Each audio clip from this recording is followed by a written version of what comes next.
الرحمن الرحیم اللہم صلی علی سیدنا محمد وعلی آل سیدنا محمد. سونو FM 96 میں تمام سامعین کو خوش آمدید.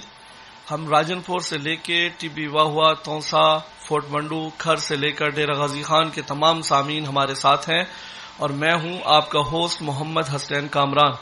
ہمارے آج کے مہمان جو خاص مہمان میں ہمارے پروگرام خاص مہمان میں جو مہمان ہیں وہ انتہائی خاص الخاص ہیں.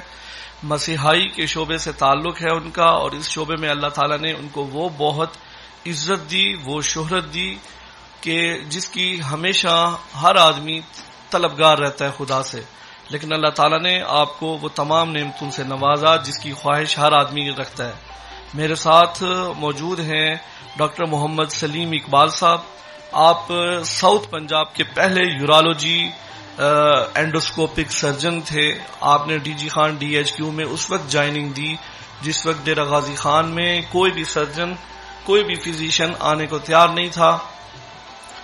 پوری دنیا کے جتنے بھی ڈاکٹرز تھے ان کی خواہش تھی کہ وہ لاہور، اسلام آباد جیسے یا امریکہ، کینیڈا جیسے بڑے شہروں میں جو اعلیٰ تعلیم یافتہ تھے، جو اس وقت MS یا FCPS کر چکے تھے، ڈی جی خان میں آنے کا سوچ بھی نہیں سکتے تھے. اس وقت ڈاکٹر محمد سلیم اقبال صاحب نے اس علاقے کی ضرورت کو سمجھتے ہوئے کہ یہاں پر پینے کا پانی کی وجہ سے، خوراک کی وجہ سے گردے کے امراض، مثانے کے امراض، پتے کی پتھری کے امراض بہت زیادہ تھے. اس وارڈ میں یورالوجی کا کوئی ڈاکٹر جو اسپیشلسٹ ہو موجود نہیں تھا. ڈی جی خان DHQ میں اس وقت انہوں نے ڈی جی خان DHQ میں یورالوجی وارڈ کی بنیاد رکھی. آپ پہلے یہاں پر یورالوجی سرجن تھے. اس وقت ساؤتھ پنجاب میں کسی کو اینڈوسکوپک سرجن کا یا لیپروسکوپک سرجن کا کنسیپٹ بھی نہیں تھا. ایسی ٹریٹمنٹ جس پہ انویسٹیگیشن ڈیپینڈ کرتی ہو وہ بھی کبھی یہاں پر نہ سوچی گئی نہ کی گئی تھی. لیکن ڈاکٹر صاحب نے یہاں پر جوائننگ دی، لوگوں کی خدمت کی اور صحیح جو مقصد تھا مسیحائی کا وہ انہوں نے پورا کیا. آج اس وارڈ میں جو ڈاکٹر صاحب اکیلے جن مریضوں کو دیکھتے تھے، درجنوں ڈاکٹرز ایسے ہیں جو وہاں ان کو ٹریٹ کرتے ہیں، لیکن ڈاکٹر صاحب نے ایک لمبے عرصے تک خود وہاں پر سروسز فراہم کی، اپنی ذات کی قربانی دی، اپنے بچوں کو ایک بنیادی سہولتوں کی جو بہترین سہولتیں فراہم کر سکتے تھے بڑے شہروں میں، اس کی قربانی دی اور ڈی جی خان میں DHQ ڈیرہ غازی خان جوائن کیا. ہمارے ساتھ موجود ہیں، آئیں چلتے ہیں ڈاکٹر صاحب کے پاس. ڈاکٹر صاحب السلام علیکم ورحمۃ اللہ وبرکاتہ.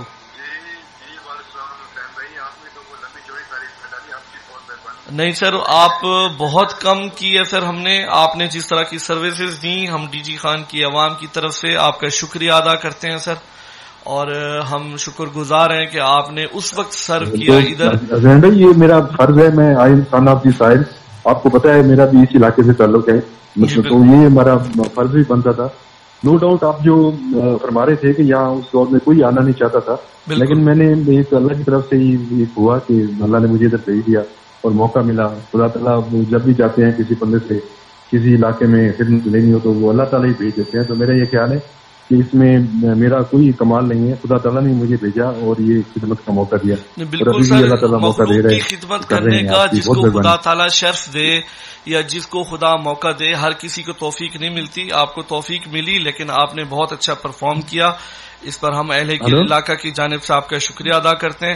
ڈاکٹر صاحب سب سے پہلے اگر ہم تذکرہ کریں آپ کے فیملی بیک گراؤنڈ کا، آپ کا تعلق کہاں سے تھا، آپ کا تعلیمی کیریئر آپ نے کہاں سے شروع کیا، ڈاکٹرز بننے کا خیال کیسے آیا، انسٹیٹیوشن کیا تھے، اپنا کچھ تعارف سر ہمارے سامعین کو ضرور کروائیں سر، ہمارے لیے خوشی کی بات ہے سر یہ.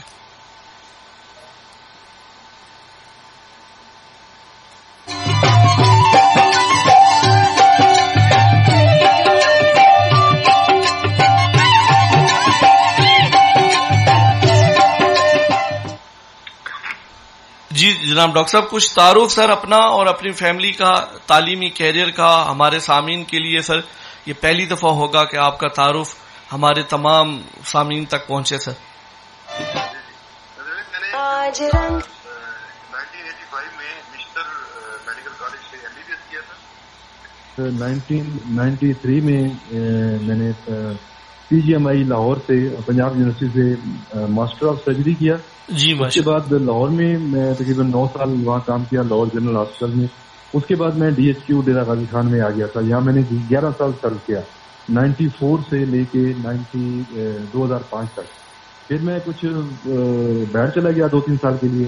اس کے بعد پھر میں 2008 میں واپس آیا. پھر اس وقت کے بعد سے ادھر ہی ہوں.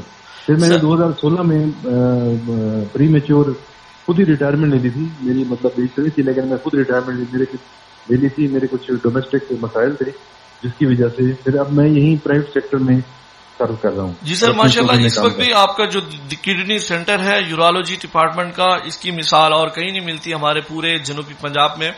ایک بہترین یورالوجی سینٹر بنایا ہوا ہے آپ نے، جہاں پر گردے اور مثانہ کے امراض ہوں یا پیتے کی پتھری کا علاج ہو مکمل کیا جاتا ہے. سر آپ سے یہ پوچھ رہا تھا، اس وقت تو ڈائلائسس کا کنسیپٹ نہیں تھا، لوگ باہر جاتے تھے ملتان لاہور میں، تو آپ نے ڈائلائسس سینٹر بنایا اور سنا اپنی مدد آپ کے تحت مخیر حضرات سے مل کے آپ نے بنایا. وہ معاملہ کیسے تھا سر کچھ جو DHU DG خان میں؟ آج بھی وہی آپ کی رکھی بنیاد پہ لوگ فیسیلیٹیٹ ہو رہے ہیں، لوگوں کو فائدہ ہو رہا ہے سر؟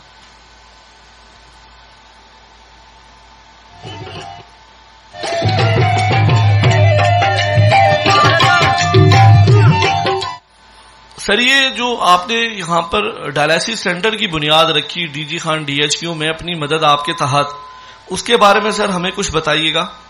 ایپ کے ذریعے جب ہم ادھر میں آیا تھا تو یہاں یہ جو گردے فیل ہو جاتے تھے وہ ان پیشنٹس کو بہت زیادہ فار ہونا پڑتا تھا. ملتان جاتے تھے، وہاں ڈائلسس کا ٹائم نہیں ملتا تھا. تو پھر میں نے جو ایک اسٹیپ لیا، مطلب اس میں مطلب خود سے ڈونیشن کرتی تھی، کچھ لوگوں کو موٹیویٹ کیا، کچھ میں ریلیٹیوز سے جو باہر جاتے تھے ان سے کہا، کچھ یہاں کے جو فلم تھراپسٹ تھے ان سے مطلب ریکویسٹ کی. یہاں ایک یہ سادات کافی فیکٹری والے ہیں سید عادل حسین شاہ صاحب، ان کے گھر ان نے اپنے گھر میں ڈائلسس مشین لگوائی ہوئی تھی. تو میں ان کو وہاں ڈائلسس کرنے جاتا تھا، ان کو سروس دیتا تھا. تو جب وہ فوت ہوئے نا تو ان کی فیملی میں پہلی ڈائلسس مشین یہاں DHQ ہسپتال. جی بالکل. تو اس کے بعد یہ سلسلہ اس طرح شروع ہوا. بعد میں ہم نے ڈونیشن سے 4-5 اور مشینیں خریدی. پھر کچھ ایک پریزیڈنٹ صاحب اسد لغاری صاحب تھے، ان سے ان کے ثوابدیدی فنڈ سے ہم نے 5 لاکھ میں 4 مشینیں خریدی اور اس طرح ایک مکمل ڈائلسس سینٹر کی یہاں بنیاد رکھی. اور پھر ہمارا یہ تھا کہ ریکارڈ وہ ڈونیشن سے ہی چلتا تھا سارا. گورنمنٹ کا اس میں فنڈنگ کا کوئی ایسا رول نہیں تھا. ہم مطلب ڈونیشن اکٹھے کرتے تھے یا ایک ادارہ حیات تھا یا اس کے تھرو کچھ فنڈنگ ہمیں ہوتی تھی، تو پیشنٹس کے فری ڈائلسس ہوتے تھے اور ریگولر ڈائلسس ہوتے تھے. اس طرح یہاں بنیاد پڑی. اب تو ماشاءاللہ یہاں بہت اچھا اسٹیبلش ڈائلسس سینٹر بن گیا ہے. ماشاءاللہ بہت عرصے تک آپ لوگ ہر پیشنٹ کا فری علاج کرتے رہے ڈائلسس سینٹر میں، اور پہلے 1-2 مشینیں تھیں، اس کے بعد اب بڑھتے بڑھتے ایک پورا وہ بن گیا. لیکن اللہ تعالیٰ ان لوگوں کو اجر دے جنہوں نے پہلے یہ شروعات کی اور یہاں کے لوگوں کو فائدہ ہوا. تو سر یہ ماشاءاللہ یہاں پر آپ کا جو کڈنی سینٹر ڈیرہ غازی خان ہے، بینک الفلاح کے پیچھے آپ نے بہت اچھا سینٹر بنایا ہوا ہے. یہاں پر کس قسم کے سر پروسیجرز کیے جاتے ہیں اور کس قسم کے مریضوں کو یہاں پر فائدہ ماشاءاللہ پہنچ رہا ہے؟ دیکھیں بھائی، میں کچھ آپ کی وزارت سے مطلب ایک بڑا اچھا موقع آپ نے دیا. جی میں کچھ چیزیں جو اپنے شعبے کے بارے میں عام جو پبلک ہے نا ان کے ذہن میں کچھ متس ہیں. مت سمجھتے ہیں نا، مت ہوتا ہے کچھ غلط فہمیاں یا غلط چیزیں ذہن میں ایک فکس ہوتی ہیں لوگوں کے. جی یہ اس طرح ہے، اس طرح نہیں ہے. تو وہ میں کچھ کلیئر کرنا چاہتا ہوں لوگوں کے، جو پرانے جو لوگوں کے ذہن میں یہ بیٹھی ہوئی نا چیزیں کہ جو ہماری یورولوجی کی جو مختلف بیماریاں ہیں ان کا مطلب اس طرح علاج ہے یا اس طرح ہے، وہ میں کچھ کلیئر کرنا چاہتا ہوں. جی ضرور سر ضرور. میں آپ کو ڈومین بتانا چاہتا ہوں. جو میری ڈومین ہے نا، جو ہم جس چیز میں ہم علاج کرتے ہیں، اس میں پہلے نمبر پہ تو یہ پتھری گردے میں، مثانے میں، نالی میں کہیں بھی پتھری ہو نا، ہمارے پورے یورینری ٹریکٹ میں ہم اس کا علاج کرتے ہیں. جی بالکل. اچھا، یہ اس سے پتھری سے ریلیٹڈ جو متھ ایک ہے نا، وہ یہ ہے یہاں لوگوں کو غلط فہمی ہے کہ شاید ہر پتھری کا علاج آپریشن ہوتا ہے. کچھ ڈاکٹرز نے بھی، ان کا بھی قصور ہے، وہ بھی سرجری کو فرسٹ آپشن رکھتے ہیں. لیکن ایسی بات اب کوئی نہیں ہے. اب سائنس بڑی ترقی کر گئی ہے. 85 سے 90% اب جو پتھریاں ہیں نا زین بھائی، وہ دوائی سے نکل جاتی ہیں. بالکل صحیح. ان کے لیے آپریشن کی ضرورت نہیں ہوتی ہے. ہوتا پتہ ہے کیا ہے، یہاں ایک کنسپٹ ہے کہ جب یہ پتھری والا کو مریض کسی ڈاکٹر کے پاس جاتا ہے تو وہ اتفاق سے بدقسمتی کہی ہے کہ وہ ڈاکٹر اس کو سرجری پہلی آپشن بتاتا ہے. بالکل صحیح. حالانکہ جو ہم جو پڑھتے ہیں، ہم نے جو سارا پوری زندگی سیکھا، پریکٹس کیا، اس میں یہ ہمارے جو کوڈ آف میڈیکل ایتھکس یہ کہتے ہیں کہ surgery should be the last option. یعنی جب آپ کی دوائیاں وغیرہ کامیاب نہیں ہوتی ہیں تو پھر آپریشن ہونا چاہیے. تو میں آپ کی وساطت سے جو پتھری کا حساب سے آپ لوگوں کو بتانا چاہتا ہوں کہ آج کل اتنی سائنس ترقی کر گئی ہے, دوائیاں اویلیبل ہیں کہ 85% 90% پتھریاں دوائی سے نکل جاتی ہیں. اس کے لیے آپریشن کی کسی ضرورت نہیں ہوتی. ایک تو ہمارا یہ ہم پتھری کو ڈیل کرتے ہیں. دوسرا یہ جتنے بھی بلڈ پریشر, شوگر یا پتھری کی وجہ سے یا کچھ جن خواتین کی بعض کا زچگی کے دوران بلیڈنگ بہت زیادہ ہوتی ہے, گردے عارضی یا مستقل طور پہ فیل ہو جاتے ہیں, اس کا ہم علاج کرتے ہیں. تیسرا جو ہمارے ہاں جو مردانہ کمزوری کی بہت زیادہ امپوٹینسی اور اس کو بالکل اریکٹائل ڈسفنکشن اور ہم اس کو ایڈی کہتے ہیں, اریکٹائل ڈسفنکشن کہتے ہیں, بہت زیادہ کامن ہے, وہ بہت زیادہ کامن ہے, اس کا ہم علاج کرتے ہیں. اچھا پھر بچے جن کے نہیں ہوتے, بانجھ پن, انفرٹیلٹی, انفرٹیلٹی ہوتی ہے, لاولد ہوتے ہیں, ان کی اولاد نہیں ہوتی ہے, ان کا ہم علاج کرتے ہیں. وہ ہمارا شعبہ ہے جس کو ہم دیکھتے ہیں. اور باقی جتنی بھی یہ جنسی امراض ہیں, یہ مختلف جو جنسی عمل سے جو ہوتی ہیں, مطلب مرد یا عورت کو, جس میں مطلب یہ سوزاک کہتے ہیں, یا آج کل ایڈز بھی کامن ہے, یا ایک آپشک ہوتی ہے جس کو ہم سفلس کہتے ہیں, جس کے لیے ویزے وغیرہ کی بھی پابندی ہے, ویڈیئر ڈیزیز کہتے ہیں اس کا بھی ہم علاج کرتے ہیں. باقی کو پیدائشی ڈیفیکٹ جتنے بھی ہوں گردے مثانے کے, ان کا ہم علاج کرتے ہیں. بچوں میں ہوتے ہیں پیدائشی ڈیفیکٹ, تو یہ سارا ہماری ڈومین میں آتا ہے. بالکل. تو جو متھ میں آپ کو جو کہہ رہا تھا نا, متھ ایک تو پتھری کا میں نے آپ کو بتا دیا جو کنسپٹ لوگوں کے غلط فہمی ہے.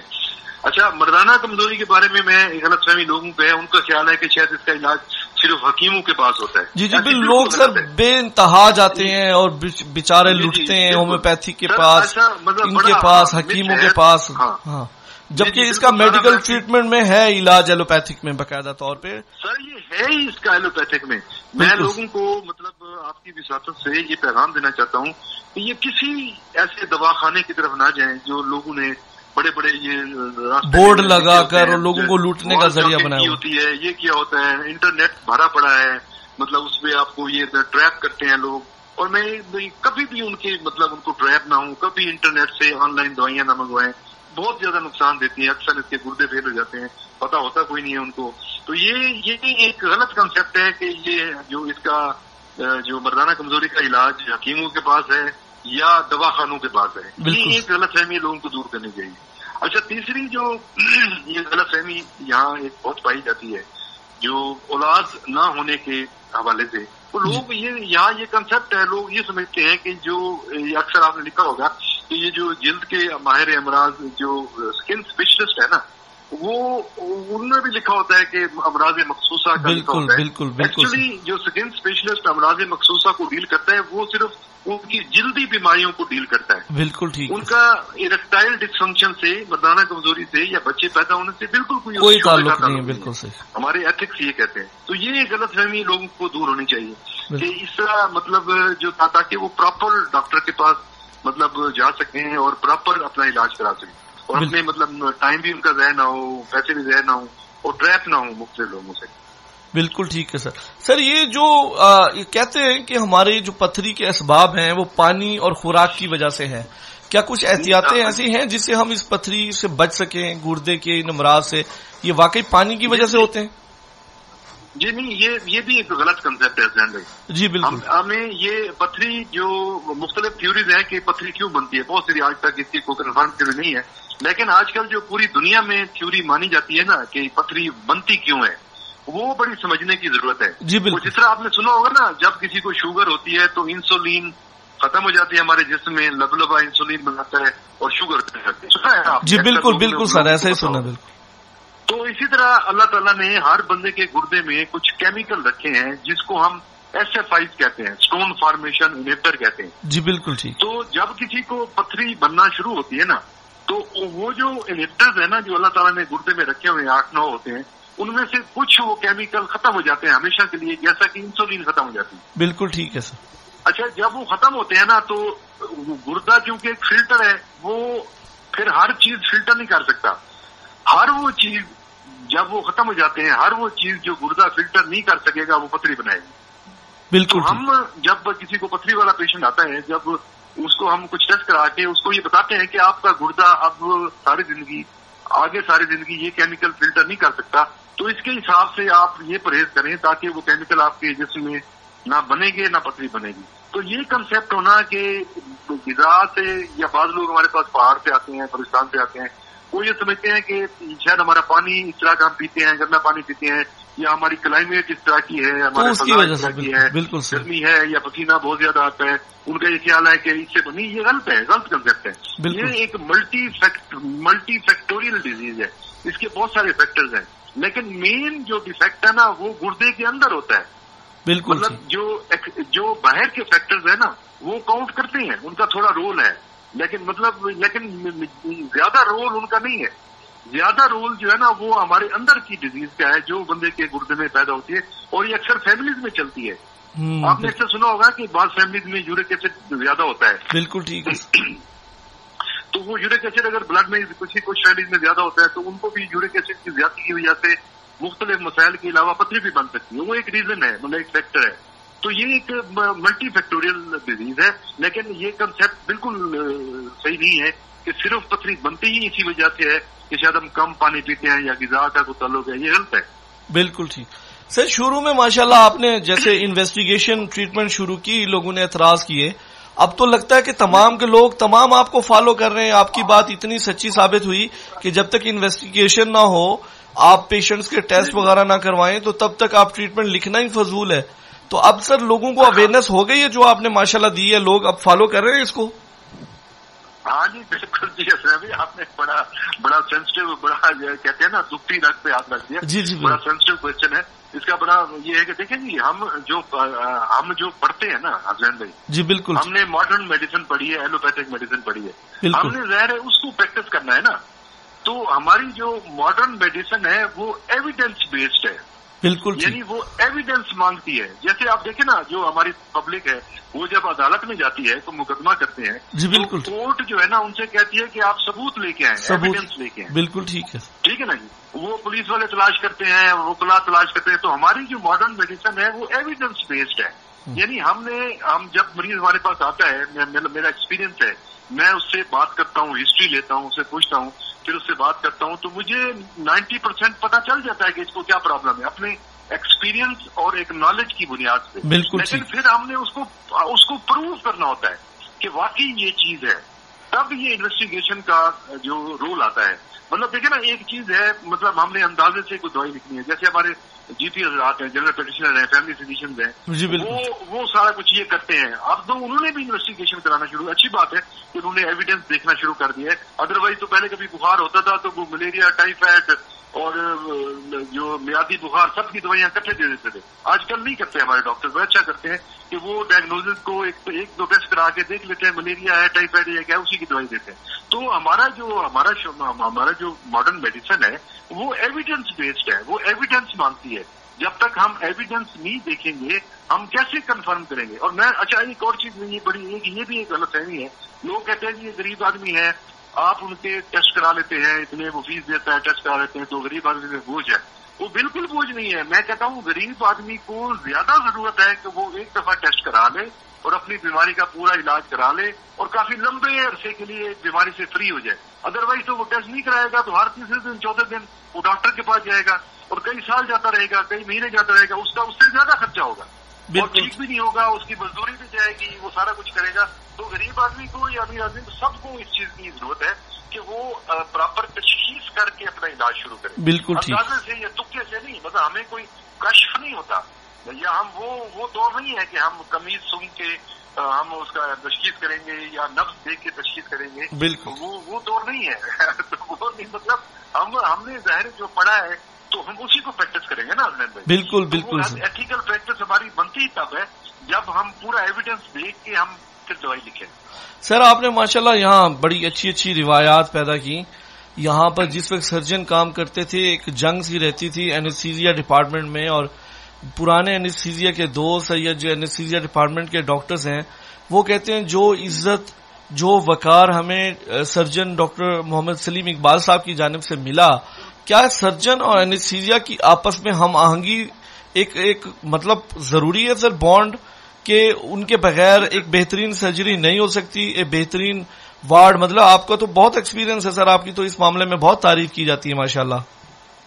جی جی جی عزیز بھائی، آپ میرے خیال میں آپ بڑے چلاک آدمی لگتے ہیں مجھے، آپ بڑے سینسٹیو کوشچن کر رہے ہیں. تو میں آپ کو پتا ہے میں ڈرتا نہیں ہوں سر. میں میں بات کر رہا ہوں سر جو آپ نے اویئرنیس پیدا کی ہے سر، اس میں آپ کی وجہ سے پوری ڈاکٹرز کمیونٹی خوش ہیں کہ جو عزت وقار ہمیں مقام جو ہمارا ہونا چاہیے وہ عزت ہمیں اگر دی ہے تو ڈاکٹر محمد سلیم اقبال صاحب نے دی ہے.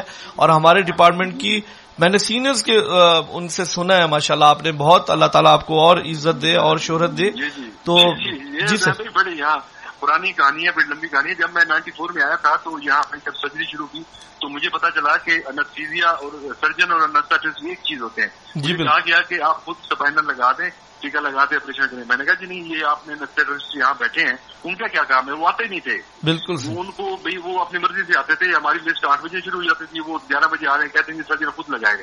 تو جنرل سرجن جو تھے اس وقت، میں نام نہیں لیتا، انہوں نے کہا جی ہاں بالکل. میں نے کہا نہیں، سوال ہی پتہ نہیں ہوتا. آئی ٹک اسٹینڈ. میں ایم ایس کے پاس گیا، میں فوراً چھوڑ کے میں نے کہا جی یہ انستھیزیا علیحدہ ڈپارٹمنٹ ہے، ہمارا علیحدہ ڈپارٹمنٹ ہے. انستھیٹسٹ کو موجود ہونا چاہیے اور انستھیزیا کو پراپر ریسپیکٹ ملنی چاہیے، اور اس کے بغیر تو میں نے کہا میں نہیں کروں گا. میں نے تو ہاتھ کھڑے کر دی. میں نے کہا جی یہ سوال ہی پیدا نہیں ہوتا، یہ تو کوشچن ہی کوئی نہیں ہے کہ یہ کیسے ہو سکتا ہے کہ یہ انستھیٹسٹ اور سرجن ایک جیسے. سوال ہی پیدا نہیں ہوتا.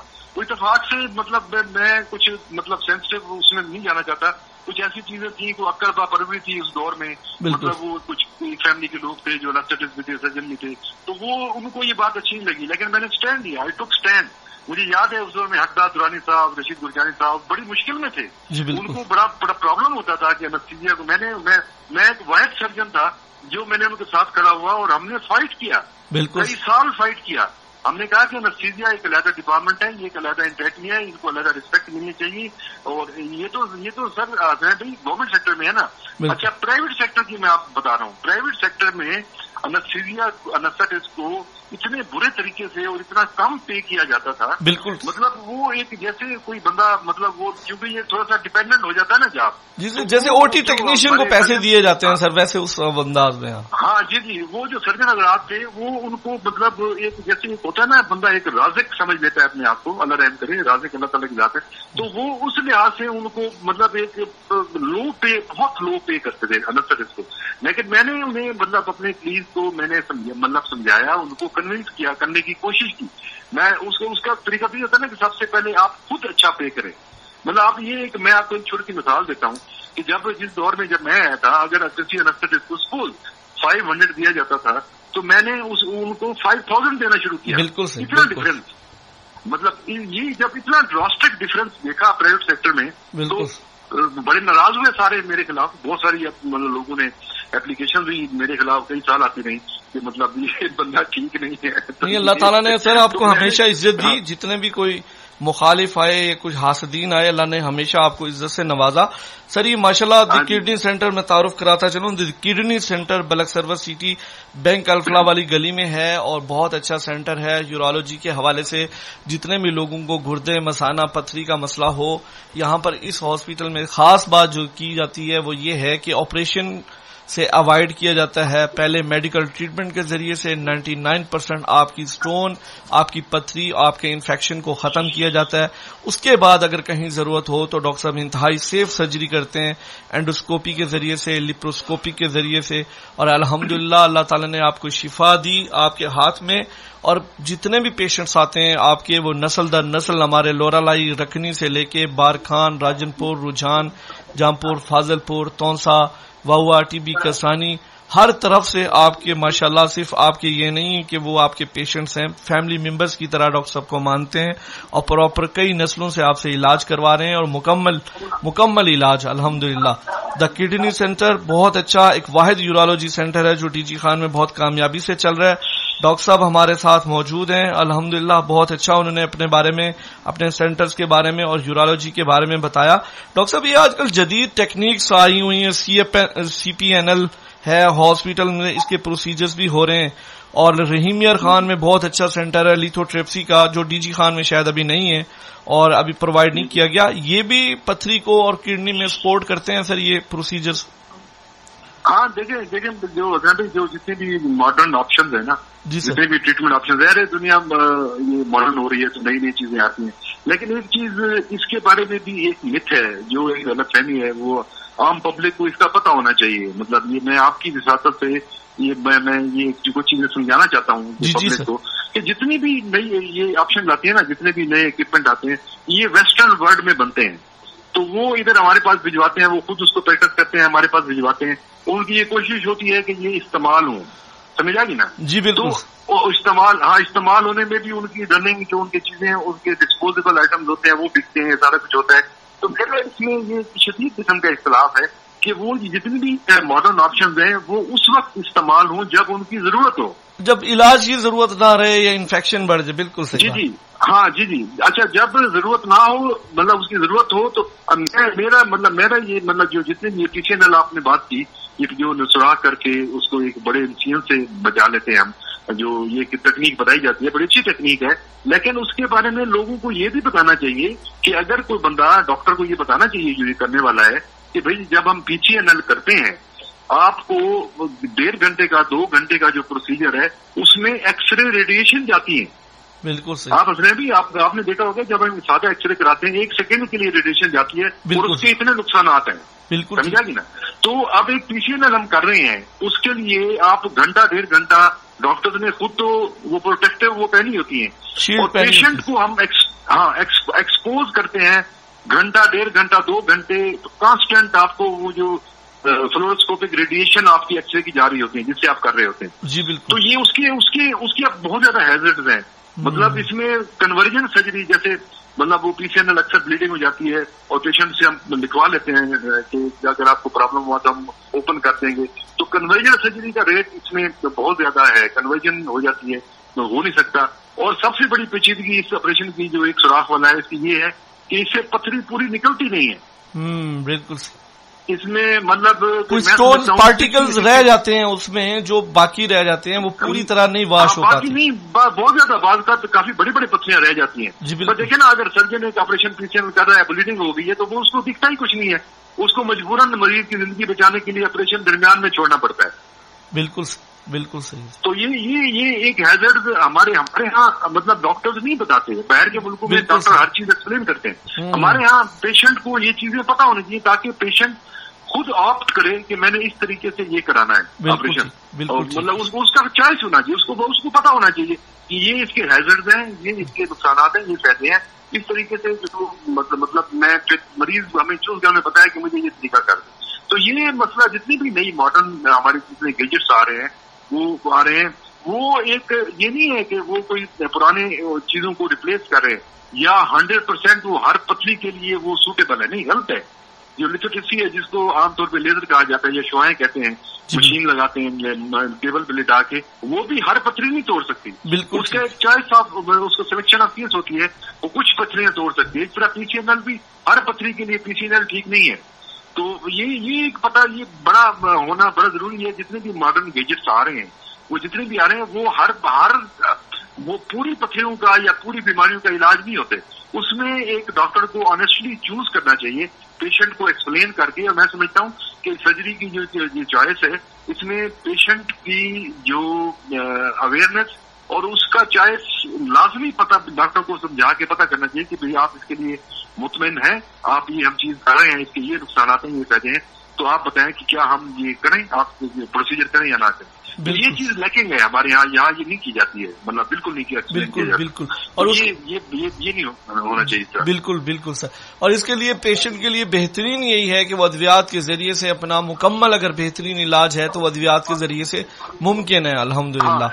ڈاکٹر صاحب جی سر ماشاءاللہ آپ ایک بہترین سپورٹس مین رہے ہیں، آپ کیپٹن رہے ہیں ٹیم کے. آپ نے یہ جو آج کا ہمارا جمخانہ کلب ہے، آفیسرز کلب، اس کو بہت عرصے آباد کیا، بیڈمنٹن کی شروعات کی بہت عرصے. یہ سلسلہ کیسے جاری رہا سر ماشاءاللہ آپ کا؟ ہاں جی، یہ بھی ابھی بھی آپ کو شاید پتہ نہیں ہے. ابھی بھی میں ڈسٹرکٹ بیڈمنٹن ایسوسیشن ہے اس کا پریزیڈنٹ میں ہی ہوں. اچھا ماشاء اللہ سر, یہ نئی بات ہے سر ہمارے لیے بالکل. تو ساری جو کرسپونڈنس ہے نا لیٹر کی وہ میرے پاس آتی ہے. یہ جو ہماری پروونشل بیڈمنٹن ایسوسیشن ہے نا جی ماشاء اللہ, ڈسٹرکٹ کا پریزیڈنٹ میں ہوں ابھی تک. اس کے بعد الیکشن نہیں ہوئے, کافی عرصہ ہوا, اس لیے الیکٹڈ پریزیڈنٹ میں ہوں, میرے پاس آتی ہے. ہم نے یہ بہت پہلے کی جب پرانا اب تو جمخانہ بن گیا, پرانا کلب ہوتا تھا یہاں جی پہلے بالکل, جو آفیسر کلب جس کو کہتے تھے, وہاں سے یہ شروع کیا. تو شوق تھا بہت زیادہ اسپورٹس کا. تو ادھر سے مطلب بڑے مطلب جہاں 2 نیٹ ہوا کرتے تھے, 2 کلب تھے, ہمارا بھی تھا. تو بہت ہمارے جو دوست اس دور کے ابھی بھی کچھ کھیل رہے ہیں, نئے لڑکے بھی آتے تھے. وہ تو پھر ایک تھا, اس میں اپنا پیسے بھی خرچ کرتا تھا, ڈونیٹ بھی میں کرتا تھا. مطلب ہمارے کچھ پلیئر تھے جو افورڈ نہیں کرتے تھے, ان کو ہم سارا کچھ کتنا یہ جو گیجٹس ہیں وہ خرید کے دیتے تھے تاکہ وہ آئیں, شوق پیدا ہو کیا ان میں. تو یہ بڑا عرصہ چلا یہ سلسلہ ماشاء اللہ بیڈمنٹن کا. اس کے بعد پھر یہ جب ماڈل ٹاؤن کے سامنے یہ انڈور کلب بنا, یہاں ہم پھر شفٹ ہوئے. یہاں ہمیں ہمارا کلب سب سے پرانا تھا, ظاہر ہے ہمیں سب سے بیسٹ گراؤنڈ دیا گیا. بالکل, میں پریزیڈنٹ بھی تھا اس کا بیڈمنٹن ایسوسیشن کا. تو ہمیں کافی اس میں مطلب ایڈوانٹیج ہوا. پھر کافی کلب یہاں 4-5-6 کلب اور آ گئے اس میں. تو بڑا چلتا رہا. پھر میں تو کافی سال ہو گئے, اب میں نے خود کو یہ چھوڑ دیا ہے. میں کوئی تھوڑا مطلب یہ نہیں کوئی پرابلم ہوا تھا, میں نے خود آپ نے اپنی مصروفیت کو دیکھتے ہوئے, اور وہ ہاں بزی تھا. پھر یہ کہ اس میں جو ایک ایج کے ساتھ جو اگر ہم بیڈمنٹن کنٹینیو کریں تو جوائنٹ پرابلم ہوتا ہے, نی جوائنٹ پرابلم ہوتا ہے. تو میں نے میرے دوستوں نے مشورہ دیا, سپورٹس میڈیسن میں ڈاکٹرز ہیں, انہوں نے کہا یار اس سے پہلے کہ آپ کو کوئی نی پرابلم ہو تو آپ بہتر ہے کہ پہلے ہی چھوڑ دیں. تو پھر میں جو ہے نا وہ ایکسرسائز یہ برسک واک کی طرف شفٹ ہو گیا. میں برسک واک کرتا ہوں یا ٹریڈمل کرتا ہوں, لیکن وہ کلب کے ساتھ میرا رابطہ ہے. جو دوست ہیں ان کے ساتھ ہمارا ہوتا ہے, کبھی آتے ہیں وہ, کبھی جو ان کے ٹورنامنٹ ہوتے ہیں ہم جو ہیلپ کر سکتے ہیں ہم کرتے ہیں. اور یہ جو اس کے یہ کرسپونڈنس ہے ان کی جو پروونشل ایسوسیشن کے ساتھ, وہ جب بھی ہوتی ہے میں پھر آگے ان کو شفٹ کر دیتا ہوں. جو لوگ ایکٹیو ہیں ان کو بتا دیتا ہوں کہ یہ آپ کے ٹورنامنٹ ہونے ہیں, یہ سارا کچھ ہونا ہے. تو وہ ابھی تک ہے رابطہ ہمارا. ڈاکٹر صاحب ماشاء اللہ ادب سے بھی آپ کا گہرا تعلق ہے, آپ نے کچھ افسانے خود بھی لکھے ہیں اور شاعری کے حوالے سے بھی آپ بہت زیادہ. تو افسانے جو آپ نے لکھے ہیں ان کا کچھ سر تذکرہ کہ کتنے, اور کوئی بک کے حوالے سے بھی آپ کی کوئی آنے والی تھی آپ نے میں بھی جو افسانے لکھے تھے, میں نے 2 ایک تو یہ جرسے کاروان ایک یہ بیما کا چھپتا تھا, عمر فاروق احسن صاحب چھاپتے ہیں. جی بالکل. 1997 میں انہوں نے کہا تھا کہ جی آپ لکھیں, آپ کا پتہ چلا ہے تو یہ لکھتے ہیں. اچھا, میں نے لکھا تھا ایک افسانہ رباب علی کے نام سے. وہ بڑا پسند ہے لوگوں کی, بہت پڑھا لوگوں نے, بہت پڑھا سر میں نے, بڑا شاندار سر. پھر ایک تھا کہ ہمارے سلور جوبلی جب ہوئی نشتر میں, تو میرے دوستوں نے کہا کہ بھائی یہ آپ موٹیویٹ کرنے کے لیے سلور جوبلی کی جو ڈیٹ تھی اس سے پہلے ہی وہ افسانہ لکھیں, تاکہ ہم یہ گروپ میں یاہو گروپ میں تب یہ نہیں ہوتا تھا واٹس ایپ, یاہو گروپ میں اپلوڈ کرتے ہیں تو اس کو پڑھ کے شاید یہ موٹیویٹڈ ہوں ہمارے کلاس میں. تب میں نے ایک افسانہ لکھا تھا میں اور ڈاکٹر نیشا, تو وہ بھی بڑا لوگوں کو بڑا ہمارے ڈاکٹر کو پسند ہے. اس کا نتیجہ یہ نکلا کہ ہماری 350 کی کلاس تھی, اس میں سے تقریباً 175 اسٹوڈینٹس آئے تھے ود فیملی. ادروائز 50-60 سے زیادہ نہیں آتے کوئی بھی کلاس. بالکل سر, بالکل ہماری میکسیمم گیدرنگ تھی. تو اس افسانے کا میرے دوست کہتے تھے کہ اس کا بڑا رول ہے جو آپ نے لکھا تھا. جی ماشاء اللہ سر. بہت ایک اور جو اس کے بعد مطلب میں سوچتا تو رہتا ہوں, میرے آپ جانتے ہیں بزی ہوتے ہیں, تو میں ایک بڑے عرصے سے ایک افسانہ لکھنے کی کوشش کر رہا ہوں. اس کا جو عنوان ہے نا وہ ہے ظرف تمام شد. اچھا ماشاء اللہ. جو ظرف تمام شد, وہ مطلب میں نے یہ دیکھا ہے, میرے آپ ہمیں یہ ایک ناول ہوگا یا افسانہ ہوگا, آئی ڈونٹ نو, ابھی تو میں نہیں لکھ پا رہا اس کو.